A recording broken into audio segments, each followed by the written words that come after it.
পশ্চিমবঙ্গের এক ছোট্ট গ্রাম নীলডাঙ্গা। চারদিকে বিস্তীর্ণ মাঠ, কিন্তু সেই মাঠে আর আগের মতো সবুজের ছোঁয়া নেই। শুধু শুকনো মাটি, ফেটে যাওয়া জমি, যেন প্রতিটা ফাটল এক একটা কষ্টের গল্প বলছে। বাতাসও যেন ভারী হয়ে আছে হতাশায়।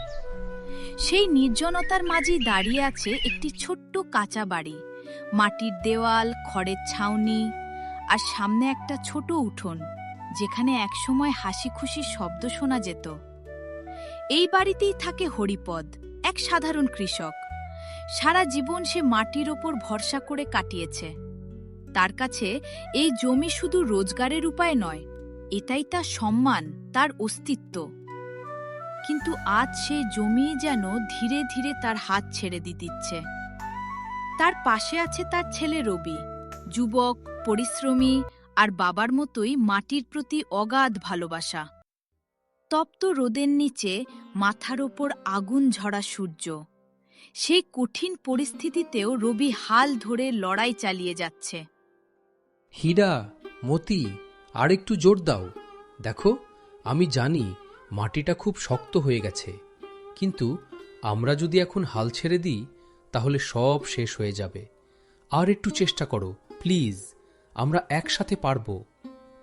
গরুগুলো ক্লান্ত হয়ে হাঁপাচ্ছিল, তবুও রবির গলায় এমন এক জেদ ছিল যা তাদেরও যেন এগিয়ে যেতে বাধ্য করছিল।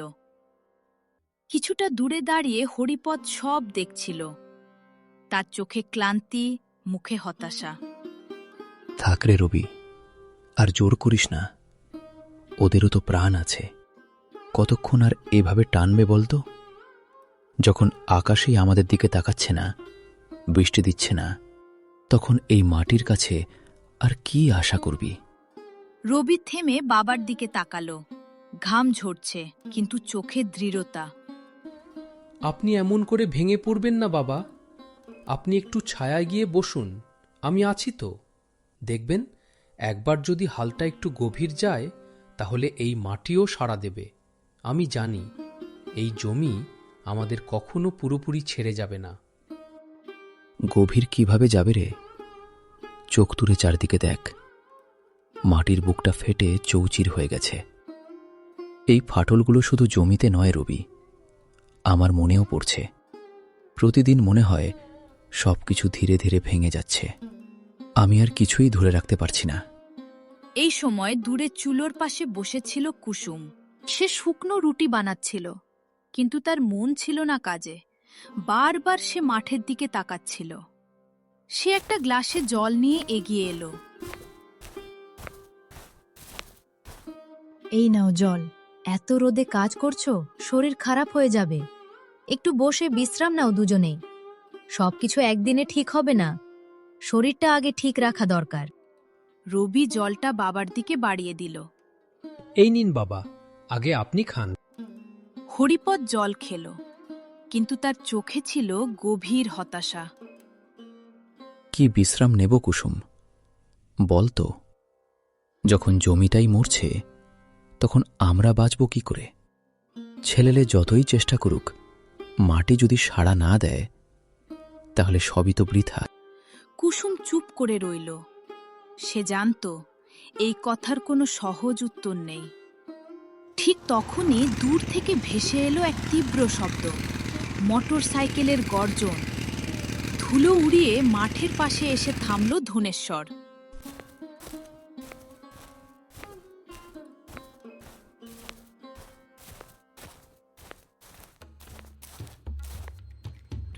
কেমন আছো হরিপদ? এখনো এই মরা মাটিতে হাল চালিয়ে যাচ্ছ নাকি? বেশ জেদ আছে দেখছি। নমস্কার, বলুন কি কাজ? ধনেশ্বর হেসে পকেট থেকে কাগজ বের করল। কাজ খুব সহজ। 1 লাখ টাকার ঋণ নিয়েছিলে, এখন শুধু সুদই 48,000 হয়ে গেছে, আর সেটা প্রতি মাসে বাড়ছেই। বলো, কবে শোধ করবে? রবি একটু চুপ করে তারপর দৃঢ়ভাবে বলল, আপনি একটু সময় দিন, ফসল কাটতে দিন। আমি কথা দিচ্ছি আপনার 1 টাকাও বাকি রাখব না। ফসল? কোথায় ফসল? আমি তো এখানে শুকনো মাটি ছাড়া কিছুই দেখতে পাচ্ছি না। ঘাসও ঠিক মতো জন্মায় না, আর তুমি ফসলের কথা বলছো?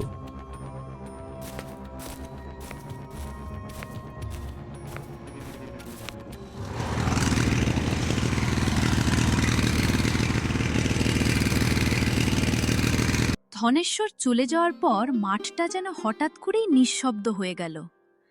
একটু আগেও যেখানে কথার ঝড়, অপমান আর ভয় মিশেছিল, এখন সেখানে শুধু নিস্তব্ধতা। হালকা বাতাসে শুকনো মাটির গন্ধ ভেসে আসছে, আর ফেটে যাওয়া জমি যেন আরও বেশি করে নিজের দুঃখ প্রকাশ করছে। কুসুম চুপচাপ ঘরের দিকে ফিরে গেল। তার চোখে জল ছিল, কিন্তু সে কিছু বলল না। রবি কিছুক্ষণ স্থির দাঁড়িয়ে রইল, তারপর ধীরে ধীরে গরুগুলোর কাছে এগিয়ে গেল। সে তাদের মাথায় আলতো করে হাত বুলিয়ে দিল। তোরা তো সব বুঝিস, তাই না? আমি কত তো চেষ্টা করছি, কত আশা নিয়ে প্রতিদিন এই মাঠে নামি, কিন্তু কেউ সেটা দেখে না। সবাই শুধু বলে এই জমি কিছু দেবে না, আমি পারবো না। তোরা আমাকে ছেড়ে যাবি না তো? শেষ পর্যন্ত আমার সাথে থাকবি তো? আমি একা হয়ে যেতে চাই না রে। তোদের ছাড়া আমার আর কেউ নেই এই লড়াইয়ে। ঠিক সেই মুহূর্তেই হঠাৎ একটা ভারী শব্দ, ধপ! রবি চমকে উঠে পিছনে তাকালো। দেখল হরিপদ মাটির মাঝখানে লুটিয়ে পড়েছে। বাবা, বাবা, কি হলো তোমার? এইভাবে পড়ে গেলে কেন? মা, মা, তাড়াতাড়ি এসো, বাবা কিছু বলছে না। কুসুম ছুটে এলো। হে ভগবান, হরিপদ, চোখ খোলো, আমার দিকে তাকাও, এভাবে ভয় দেখিও না, তুমি কিছু বলো। মা, দাঁড়িয়ে থাকলে হবে না, আমরা এখনই হাসপাতালে নিয়ে যাই। এক মুহূর্ত দেরি করা যাবে না। গ্রামের ছোট্ট হাসপাতালে নিয়ে যাওয়া হলো হরিপদকে। রবি বাইরে দাঁড়িয়েছিল, তার হাত কাঁপছিল, বুক ধড়ফড় করছিল। কুসুম পাশে বসে জপ করছিল, চোখে অশ্রু। কিছুক্ষণ পর ডাক্তার বাইরে এলেন। রবি, তুমি একটু ভেতরে আসো, তোমার সাথে কিছু জরুরি কথা আছে। জি বাবা, ঠিক আছে তো? কিছু হয়নি তো? দেখো রবি, আমি তোমাকে ঘুরিয়ে কথা বলবো না। তোমার বাবার শরীর এখন আর আগের মতো শক্ত নেই, বয়স হয়েছে, তার উপর এতদিনের মানসিক চাপ, সব মিলিয়ে শরীর ভেঙে পড়েছে। মানে উনি ঠিক হয়ে যাবেন তো? আবার আগের মতো মাঠে কাজ করতে পারবেন তো? না রবি, এই কথাটা তোমাকে মানতেই হবে। তোমার বাবা আর কোনোভাবেই মাঠে কাজ করতে পারবে না। যদি আবার হাল ধরতে যায়, তাহলে পরিস্থিতি খুব বিপজ্জনক হয়ে যেতে পারে, এমনকি প্রাণের ঝুঁকিও আছে। কিন্তু ডাক্তারবাবু, আমাদের তো সবকিছু ওই জমির ওপরেই নির্ভর করে। চাষ ছাড়া আমরা চলব কিভাবে? আমি একা কিভাবে সব সামলাবো? আমি জানি এটা সহজ না, কিন্তু বাস্তবতা এটাই। এখন থেকে এই পরিবার, এই সংসার আর সেই জমি, সব কিছুর দায়িত্ব তোমার কাঁধে। তুমি যদি শক্ত হয়ে দাঁড়াতে পারো, তাহলে সব ঠিক থাকবে, আর যদি ভেঙে পড়ো। তিনি বাকিটা না বলেই থেমে গেলেন। রবি চুপ করে দাঁড়িয়ে রইল, তার চোখে ভয়, কষ্ট আর এক অজানা ভার। হাসপাতালের দরজার বাইরে এসে সে আকাশের দিকে তাকালো। এত বড় দায়িত্ব আমি কি সত্যিই পারবো?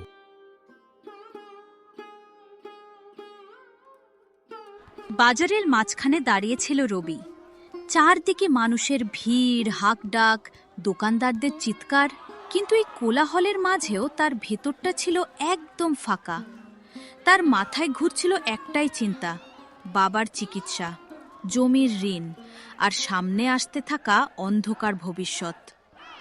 ঠিক তখনই পিছন থেকে একটা ভারী চেনা কণ্ঠস্বর ভেসে এলো। এই রবি, এত তাড়াহুড়ো করে কোথায় যাচ্ছিস রে? আমাকে দেখেও না দেখার ভান করছিস নাকি? নমস্কার ধনেশ্বর কাকা, আমি বাজারে এসেছিলাম কিছু দরকারি জিনিস নিতে। ধনেশ্বর ঠোঁটে একটা তাচ্ছিল্যের হাসি নিয়ে এগিয়ে এলো। তারপর হঠাৎ করে পকেট থেকে কিছু কয়েন বের করে রবির পায়ের কাছে ছুঁড়ে দিল। নাও, এগুলো তুলে নাও। তোমার জমি তো আজকাল কিছুই দিচ্ছে না। ভাবলাম এই কয়েনগুলো দিয়ে অন্তত দুবেলা পেট ভরাতে পারবি। রবির চোখ লাল হয়ে উঠল। অপমান যেন তার বুক চিরে যাচ্ছে। আপনি এটা কি করছেন? বাজারের মাঝে এভাবে আমাকে অপমান করার কি দরকার ছিল? আমি কি আপনার কাছ থেকে ভিক্ষা চাইতে এসেছি? ভিক্ষা? আরে না রে, এটা তো সাহায্য।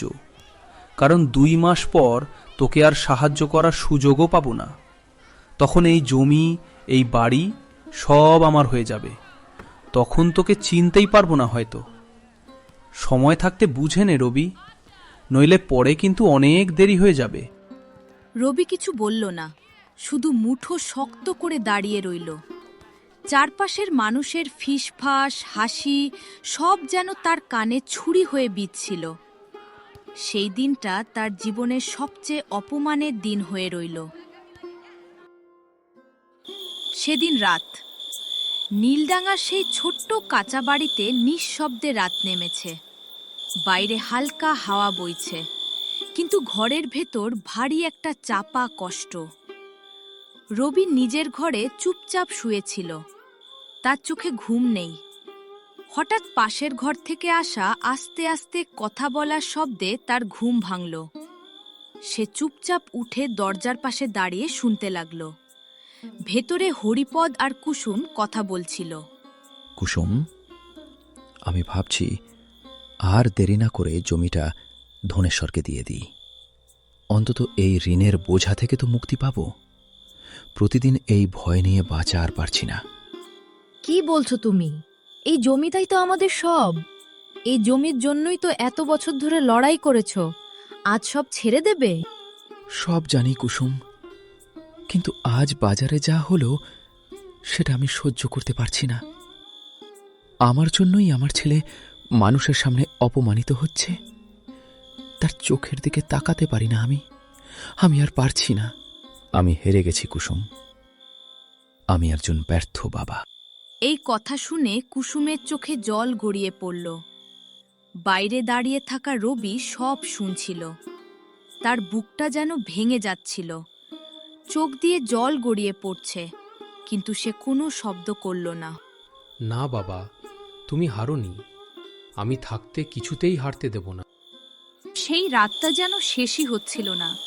চারদিকে নিস্তব্ধতা, কিন্তু সেই নীরবতার ভেতরেই জমে উঠেছিল হাজারটা দুঃখ, ভয় আর অজানা আশঙ্কা। রবি সারা রাত ঘুমোতে পারেনি। বাবার কথা, মায়ের চোখের জল আর নিজের অপমান সব মিলিয়ে তার বুকটা ভারী হয়েছিল। ভোরের আলো ফুটতেই কুসুম ধীরে ধীরে রবির কাছে এসে দাঁড়ালো। তার হাতে একটা ছোট্ট কাপড়ে মোড়া পুটুলি। রবি, একটু এদিকে আয় বাবা, তোর সাথে কিছু কথা আছে। রবি উঠে বসল। মায়ের চোখের দিকে তাকাতেই বুঝতে পারল আজ কিছু গুরুত্বপূর্ণ কথা হবে। এটা নে, এটা আমার শেষ গয়না, তোর নানার দেওয়া। এতদিন ধরে আগলে রেখেছিলাম, কিন্তু এখন সময় এসেছে এটা কাজে লাগানোর। না মা, এটা তুমি কি বলছো? এটা তোমার শেষ স্মৃতি। আমি এটা কোনোভাবেই নিতে পারবো না। তোমার এই শেষ জিনিসটাও আমি বিক্রি করব। এটা আমি ভাবতেও পারি না। গয়না কখনো মানুষের আসল পরিচয় নয় রে বাবা, মানুষই আসল। এই সোনার টুকরোটা আমার কাছে যতই মূল্যবান হোক, তোর সম্মানের থেকে বেশি না। তুই যদি নিজের সম্মান হারিয়ে ফেলিস, তাহলে এই গয়নার কোনো দামই থাকবে না। শোন, তুই শহরে যা, এখানে থেকে শুধু অপমানই পাবি। সেখানে গিয়ে কিছু কাজ খুঁজে নে, কষ্ট কর, লড়াই কর, কিন্তু নিজের সম্মানটা ফিরিয়ে আন। আমাদের জন্য না, নিজের জন্য। রবির চোখ ভিজে উঠল। মা, আমি কি পারবো? আমি তো কখনো গ্রাম ছাড়িনি। তুই আমার ছেলে, তুই পারবি না এটা আমি বিশ্বাস করি না। আমার আশীর্বাদ তোর সাথে আছে, যা, ভয় পাস না। পরদিন সকালেই রবি শহরের বাসে উঠে পড়ল। তার চোখে ভয় ছিল, কিন্তু ভেতরে ছিল এক অদম্য জেদ। শহরের জীবন ছিল সম্পূর্ণ আলাদা। দিনে সে নির্মাণ কাজের মজুরি করত, ইট তোলা, বালি টানা, রোদে পুড়ে কাজ করা, আর রাতে খাবার ডেলিভারির কাজ। এক দোকান থেকে আরেক দোকান, এক রাস্তা থেকে আরেক রাস্তা। অনেক রাত সে না খেয়েই কাটিয়েছে, অনেক সময় ফুটপাথে শুয়ে থেকেছে, তবুও সে হাল ছাড়েনি। আর একটু সহ্য করো, আমি হারব না, আমাকে পারতেই হবে। 2 মাসের কঠিন পরিশ্রমের পর তার কাছে জমল 30,000 টাকা। হয়তো পুরো ঋণ শোধ হবে না, কিন্তু এটা একটা শুরু। বাবা মা খুশি হবে, আমি পারছি। সেদিন রাতে অনেক দিন পর সে একটু শান্তিতে ঘুমালো, কিন্তু ভাগ্য যেন তাকে আবার পরীক্ষা নিতে প্রস্তুত ছিল। পরের দিন সকালে রবি হঠাৎ ঘুম ভেঙে দেখল তার ব্যাগ নেই। সে তড়িঘড়ি উঠে চারদিকে খুঁজতে লাগল। আমার ব্যাগ, আমার টাকা, কে নিল? কেউ দেখেছেন? প্লিজ, এটা আমার সব কিছু ছিল। কেউ এগিয়ে এলো না, সবাই নিজের কাজে ব্যস্ত। এখানে এসব রোজ হয়, চেঁচিয়ে লাভ নেই। রবি স্তব্ধ হয়ে দাঁড়িয়ে রইল, তার চোখ দিয়ে জল গড়িয়ে পড়ল। সব শেষ, আমার সব শেষ হয়ে গেল। সব আশা, সব পরিশ্রম এক মুহূর্তে হারিয়ে গেল। অবশেষে আর কোনো পথ না দেখে রবি খালি হাতে গ্রামে ফিরে এলো। তার চোখে ছিল লজ্জা, কষ্ট আর এক গভীর শূন্যতা। রবি খালি হাতে গ্রামে ফিরে আসার পর থেকেই তার জীবনে যেন সবকিছু আরও অন্ধকার হয়ে গেল। চোখে ছিল ক্লান্তি, মুখে ছিল লজ্জা, আর মনে ছিল একটাই অনুভূতি, হেরে যাওয়ার। কিন্তু সময় কাউকে থামতে দেয় না। এক সকালে হঠাৎ করে গ্রামের নিস্তব্ধতা ভেঙে দিল মোটরসাইকেলের গর্জন আর কয়েকজন অচেনা লোকের কড়া হাঁকডাক। ধুলো উড়িয়ে এসে দাঁড়ালো ধনেশ্বর আর তার সাথে কয়েকজন গুন্ডা। রবি বাড়ির সামনে দাঁড়িয়েছিল, হরিপদ দরজার পাশে চুপচাপ বসে, আর কুসুম ভয়ে কাঁপছিল। কিরে রবি, শহর ঘুরে এলি? কিছু হলো নাকি খালি হাতেই ফিরে এলি যেমনটা আমি ভেবেছিলাম? রবি কিছু বলল না, মাথা নিচু করে দাঁড়িয়ে রইল। শোন সবাই, কাগজপত্র অনুযায়ী এখন এই জমি আমার। সময় শেষ, ঋণ শোধ হয়নি, তাই এই জমির মালিক এখন আমি। আর একটু সময় দিন, আমার ছেলে চেষ্টা করছে, আমরা টাকা জোগাড় করে দেব। সময়? অনেক সময় দিয়েছি, এখন আর সময় নেই। তবে একটা প্রস্তাব আছে। তোমরা চাইলে এই জমিতেই কাজ করতে পারো, কিন্তু মালিক হিসেবে না, মজুর হিসেবে। নিজের জমিতে মজুরি কেমন লাগে শুনতে? আপনি আমাদের সাথে এমন করছেন কেন? এই জমির জন্যই তো আমরা বেঁচে আছি। এটাকে কেড়ে নিলে আমাদের বাঁচার কি থাকবে? জমি তাদেরই থাকে যারা তার দাম দিতে পারে। আবেগ দিয়ে ঋণ শোধ হয় না রবি, বাস্তবতা বুঝতে শেখ। সে চলে গেল, কিন্তু রেখে গেল অপমানের ভার। রবি আর দাঁড়িয়ে থাকতে পারল না, সে মাটিতে বসে পড়ল, মাথা নিচু করে। ঠিক তখনই তার কাঁধে একটা হাত। সে তাকিয়ে দেখল তার শৈশবের বন্ধু কেতন দাঁড়িয়ে আছে। এইভাবে ভেঙে পড়লে হবে? এটা তুই না, রবি। যে ছেলেটা ছোটবেলা থেকে লড়াই করে এসেছে, সে আজ এত সহজে হার মেনে নেবে? আর কি করব বল? টাকা নেই, জমি নেই, আমি সব দিক থেকে হেরে গেছি। কেতন, ভুল ভাবছিস। টাকা দিয়ে শুধু ঋণ শোধ হয়, কিন্তু সম্মান ফেরানো যায় না। তার জন্য দরকার বুদ্ধি, নতুন চিন্তা। তুই এখনো হেরে যাসনি, তুই শুধু পথ খুঁজে পাচ্ছিস না। দেখ, সবাই যেটা করে তুই যদি সেটাই করিস, তাহলে তুইও তাদের মতোই ফল পাবি।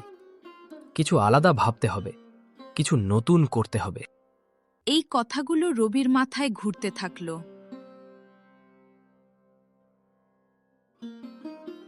পরদিন সকালে রবি একা মাঠের ধারে বসেছিল, শুকনো মাটির দিকে তাকিয়ে যেন উত্তর খুঁজছে। ঠিক তখনই এক বৃদ্ধ রাখাল সেখানে এলো। কিরে ছেলে, এই শুকনো মাটির দিকে এমন করে তাকিয়ে আছিস কেন? এই জমি আর কিছু দেবে না কাকা, সব শেষ হয়ে গেছে। জমি কখনো মরে না রে, মানুষ বোঝে না। জমি সব সময় কিছু না কিছু দেয়, শুধু তাকে চিনতে জানতে হয়। সে একটু এগিয়ে গিয়ে ঝোপের মধ্যে থেকে একটা গাছ দেখালো। দেখ, এটা চিনিস? এটা কোনো সাধারণ আগাছা না, এটা শতাবরী।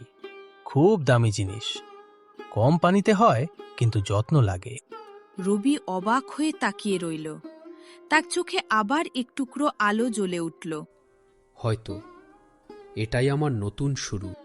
বৃদ্ধ রাখালের কথা রবির মনে গভীর ছাপ ফেলেছিল। সেই দিন থেকেই সে ঠিক করে নেয় সে আর আগের মতো চাষ করবে না। এবার সে নতুন কিছু করবে, এমন কিছু যা অন্যরা বুঝতে পারে না। পরদিন সকাল থেকেই রবি মাঠে নেমে পড়ল। শুকনো জমির এক কোণে সে যত্ন করে ছোট ছোট গর্ত করতে লাগল। মাটি পরিষ্কার করল আর সেখানে লাগালো সেই শতাবরী গাছের চারা। রোদ মাথায় পড়ছে, শরীর ঘামে ভিজে যাচ্ছে, তবুও তার চোখে ছিল এক অদ্ভুত জেদ। কিছুক্ষণ পর গ্রামের কয়েকজন লোক ওখান দিয়ে যাচ্ছিল। তারা দাঁড়িয়ে তাকালো, তারপর হাসাহাসি শুরু করল। ওই দেখ, রবি পাগল হয়ে গেছে, ধান ফলাতে পারছে না, এখন আবার ঘাস চাষ করছে। হ্যাঁ রে, এবার বুঝি গরুর খাবারই চাষ করবে। নিজেরা খেতে পারবে না, অন্তত গরুগুলো তো খাবে। রবি কিছু বলল না, সে শুধু নিজের কাজ করে গেল। একসময় হরিপদ ধীরে ধীরে এসে দাঁড়ালো ছেলের পাশে। রবি, তুই কি করছিস বাবা? এই আগাছা লাগাচ্ছিস কেন? এতে কি আমাদের সংসার চলবে? এটা আগাছা না বাবা, এটা শতাবরী। কম পানিতে হয় আর বাজারে এর অনেক দাম। আমি জানি সবাই হাসছে, কিন্তু আমি বিশ্বাস করি এটা আমাদের বাঁচাতে পারবে। হরিপদ কিছু বলল না, শুধু ছেলের চোখে জেদ দেখে চুপ করে দাঁড়িয়ে রইল। কিন্তু শুধু আশা দিয়ে চাষ হয় না, দরকার টাকা, বীজ, সার, যত্ন, সবকিছুর জন্য। রবি ব্যাংকের দরজায় গেল। স্যার, আমাকে একটু লোন দিন। আমি নতুনভাবে চাষ শুরু করেছি। যদি সুযোগ দেন, আমি সব শোধ করে দেব। তোমার আগের ঋণই শোধ হয়নি, তার ওপর এই নতুন ঝুঁকি। আমরা তোমাকে টাকা দিতে পারবো না। রবি হতাশ হয়ে বেরিয়ে আসছিল, কিন্তু হাল ছাড়ল না। অনেক চেষ্টা করে শেষমেশ এক ছোট কোঅপারেটিভ ব্যাংক থেকে সে লোন পেল। টাকা হাতে পেয়ে সে আবার নতুন করে কাজে লেগে গেল। ঠিক তখনই একদিন গ্রামের পথে একটা চকচকে গাড়ি এসে থামল। গাড়ি থেকে নামল একজন শহুরে ব্যবসায়ী, বিক্রম। সে সরাসরি রবির মাঠে এলো। তুমি কি রবি? আমি শহর থেকে এসেছি, শুনেছি তুমি এখানে কোনো বিশেষ জড়িবুটি চাষ করছো। জি, আমি চেষ্টা করছি, এখনো পুরোপুরি কিছু হয়নি। বিক্রম গাছগুলো ভালো করে দেখে মুগ্ধ হওয়ার ভান করল। চেষ্টা না, তুমি দারুণ কাজ করছো। এই শতাবরীর বাজারে অনেক দাম। আমি তোমার পুরো ফসল কিনতে চাই। সত্যি? আপনি কিনবেন? হ্যাঁ, আমি তোমাকে একটা অফার দিচ্ছি। 5 লাখ টাকায় পুরো ফসলের প্রি কন্ট্রাক্ট। এখনই কিছু টাকা অ্যাডভান্স দেব, বাকিটা ফসল কাটার সময়। রবি যেন বিশ্বাসই করতে পারছিল না। এটা তো আমার কল্পনার বাইরে। যদি এটা সত্যি হয়, তাহলে আমি সব ঋণ শোধ করতে পারবো। তাহলে এখানে সই করে দাও, আর দেরি করো না, এটা তোমার জীবনের সুযোগ। রবি এক মুহূর্তও ভাবল না, সে সই করে দিল। তার চোখে তখন স্বপ্ন, মুখে হাসি। দিনের পর দিন কঠোর পরিশ্রমের পর অবশেষে রবির মাঠে সবুজের ছোঁয়া ফিরতে শুরু করেছিল। ছোট ছোট শতাবরী গাছগুলো ধীরে ধীরে বড় হচ্ছিল। শুকনো ফেটে যাওয়া মাটির বুকে সেই সবুজ যেন নতুন জীবনের আশা জাগাচ্ছিল। রবি প্রতিদিন সকালে উঠে গাছগুলো দেখে হাসত। আমি পারছি, সত্যিই পারছি। আর কিছুদিন, তারপর সব বদলে যাবে। কিন্তু ঠিক তখনই ভাগ্য আবার তার সামনে নতুন পরীক্ষা নিয়ে এলো। এক সকালে মাঠে এসে রবি হঠাৎ থমকে দাঁড়ালো। পাতাগুলো কেমন যেন বিবর্ণ, কোথাও সাদা দাগ, কোথাও পাতা শুকিয়ে যাচ্ছে। সে দৌড়ে একটা গাছের কাছে গেল, পাতাটা উল্টে দেখল ছোট ছোট পোকা পুরো গাছটাকে ধরে ফেলেছে। না না, এটা কি হচ্ছে? এতদিনের পরিশ্রম এভাবে শেষ হয়ে যাবে? ঠিক তখন কেতন সেখানে এসে পৌঁছালে। আরে রবি, এটা তো খুব খারাপ পোকা, খুব দ্রুত ছড়ায়। যদি এখনই কিছু না করিস 2 দিনের মধ্যে পুরো ফসল শেষ হয়ে যাবে। তাহলে কি করব বল? কিভাবে বাঁচাবো এগুলো? এই পোকা মারতে বিশেষ ওষুধ লাগে, বাজারে পাওয়া যায়, কিন্তু দাম অনেক। কত টাকা লাগবে? কম করে 40,000, তার কমে হবে না। 40,000? আমার কাছে তো 1 টাকাও নেই। সব টাকা তো চাষেই লাগিয়ে দিয়েছি। তবুও সে হাল ছাড়ল না। সে একে একে গ্রামের সবার কাছে গেল। দাদা, একটু সাহায্য করুন, আমার ফসল বাঁচাতে হবে। আমি সব টাকা শোধ করে দেব, কথা দিচ্ছি। দুঃখিত রবি, ধনেশ্বরের সাথে ঝামেলায় আমরা জড়াতে চাই না। শেষমেশ সে ধনেশ্বরের কাছেও গেল। দয়া করে 40,000 ধার দিন, আমার ফসল বাঁচাতে হবে, নইলে সব শেষ হয়ে যাবে। আমি কেন দেব? তুই তো বড় ব্যবসায়ী হয়ে গেছিস। শহরের লোক তোকে লাখ লাখ টাকার ডিল দিয়েছে, এখন আবার আমার কাছে হাত পাচ্ছিস?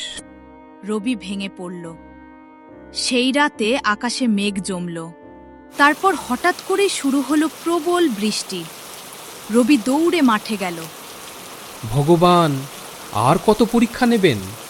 যা বাকি ছিল সেটাও কি নিয়ে নেবেন? বৃষ্টির মধ্যে দাঁড়িয়ে সে অসহায়ের মতো গাছগুলো দেখছিল। ঠিক তখনই অন্ধকারের মধ্যে একটা চেনা কণ্ঠ ভেসে এলো। বাবা, হাল ছেড়ে দিলে চলবে? সব শেষ কাকা, পোকা লেগেছে, ওষুধ কেনার টাকা নেই, আমি কিছুই করতে পারছি না। প্রকৃতির সমস্যার সমাধানও প্রকৃতির মধ্যেই থাকে। নিম পাতা আর ছাই ব্যবহার করো, এই পোকা তা সহ্য করতে পারবে না। এতে কি সত্যিই কাজ হবে? বিশ্বাস রাখ, আর চেষ্টা করো। রাত ভর কাজ করতে হবে, একটাও গাছ ছাড়বি না। রবি আর এক মুহূর্ত দেরি করল না। সেই রাতেই সে নিম পাতা জোগাড় করল, চুলার ছাই আনলো, আর বৃষ্টির মধ্যে দাঁড়িয়ে এক এক করে প্রতিটা গাছে সেই মিশ্রণ লাগাতে লাগলো। তার হাত কাঁপছিল, শরীর কাদায় ভিজে যাচ্ছিল, কিন্তু সে থামেনি। আমি হারব না, কিছুতেই হারব না। এই ফসল আমি বাঁচাবই। পুরো রাত সে একটানা কাজ করল। ভোরের আলো ফুটতেই সে ক্লান্ত শরীরে দাঁড়িয়ে গাছগুলোর দিকে তাকালো। পোকাগুলো ঝরে পড়ছে, গাছগুলো এখনো বেঁচে আছে। আমি পেরেছি, আমার ফসল বেঁচে গেছে। সেই ভয়ঙ্কর রাতের পর যখন রবি নিজের হাতে তার ফসল বাঁচালো, তার ভেতরে যেন নতুন এক শক্তি জন্ম নিল। ক্লান্ত শরীর, চোখে ঘুম নেই, তবু তার মনে একটাই কথা ঘুরছিল, এবার আমি হারব না। ঠিক তখনই সকালে কেতন তার কাছে এসে দাঁড়ালো। রবি, সময় খুব কম, এখন আর গ্রামের কারো কাছে গিয়ে হাত পেতে লাভ নেই। তোকে সরাসরি শহরে গিয়ে আসল জায়গায় কথা বলতে হবে। মানে, কোথায় যাব আমি? যে কোম্পানির জন্য বিক্রম তোর ফসল কিনতে চাইছিল, সেই কোম্পানিতে। সে তো শুধু মাঝখানের দালাল, আসল দাম তো ওরা দেয়। তুই সরাসরি গিয়ে সত্যিটা বলো। কিন্তু আমি তো সাধারণ কৃষক, তারা কি আমার কথা শুনবে? তুই শুধু কৃষক না, তুই লড়াকু। তুই যা পারিস সেটা সবাই পারে না। ভয় পাবি না, সত্যি বলবি, নিজের কাজ দেখাবি, দেখবি দরজা খুলবেই। রবি আর দেরি করল না। সে কিছু নমুনা নিয়ে শহরের সেই বড় কোম্পানির অফিসে পৌঁছালো। প্রথমে কেউ তাকে গুরুত্ব দিল না, কিন্তু সে হাল ছাড়ল না। আমাকে একবার ম্যানেজারের সাথে দেখা করতে দিন, খুব দরকার। আমার সব কিছু এর উপর নির্ভর করছে। শেষমেশ অনেক কষ্টে তাকে ভিতরে ডাকা হলো। ম্যানেজার তার কথা শুনল, ফসলের নমুনা দেখল। কিছুক্ষণ চুপ করে থেকে বলল, তুমি যা বলছো সেটা যদি সত্যি হয়, তাহলে তুমি শুধু ভালো চাষই করনি, তুমি একটা অসাধারণ কাজ করেছো। আমরা তোমার সাথে সরাসরি কাজ করতে চাই। সত্যি স্যার? হ্যাঁ, আমরা তোমাকে 3.6 লাখ রুপি অ্যাডভান্স দিচ্ছি। ভবিষ্যতে তুমি আমাদের জন্য নিয়মিত ফসল সরবরাহ করবে। ধন্যবাদ স্যার, আপনি শুধু আমাকে না, আমার পরিবারকেও বাঁচালেন। কিছুক্ষণ পরেই রবি সেই টাকা নিয়ে গ্রামের পথে রওনা দিল। তার চোখে ছিল গর্ব, মুখে আত্মবিশ্বাস। গ্রামে পৌঁছে সে সরাসরি ধনেশ্বরের সামনে গিয়ে দাঁড়াল। ধনেশ্বর তখন লোকজন নিয়ে দাঁড়িয়েছিল, যেন আবার কিছু করতে এসেছে। রবি এগিয়ে এসে টাকা এগিয়ে দিল। এই নিন আপনার পুরো টাকা। আজ থেকে আমাদের আর আপনার কাছে কিছুই বাকি নেই। এটা এটা কিভাবে সম্ভব? যে মানুষ হাল ছাড়ে না, তার কাছে অসম্ভব বলে কিছু থাকে না। বাবা, আজ তুই শুধু জমি না, আমার সম্মানও বাঁচিয়ে দিলি। আমি ভেবেছিলাম সব শেষ, কিন্তু তুই প্রমাণ করে দিলি আমরা এখনো হারিনি। বাবা, যে ভয় পায় না, যে শেষ পর্যন্ত লড়ে যায়, জয় তারই হয়। এটা শুধু গয়না না রে, এটা তোর জয়ের চিহ্ন, তোর সাহস, তোর লড়াই, সব কিছুর স্মৃতি। রবি মায়ের দিকে তাকিয়ে হাসল। আকাশের দিকে তাকিয়ে মনে মনে বলল, এই মাটিই আমাকে হারতে দেয়নি।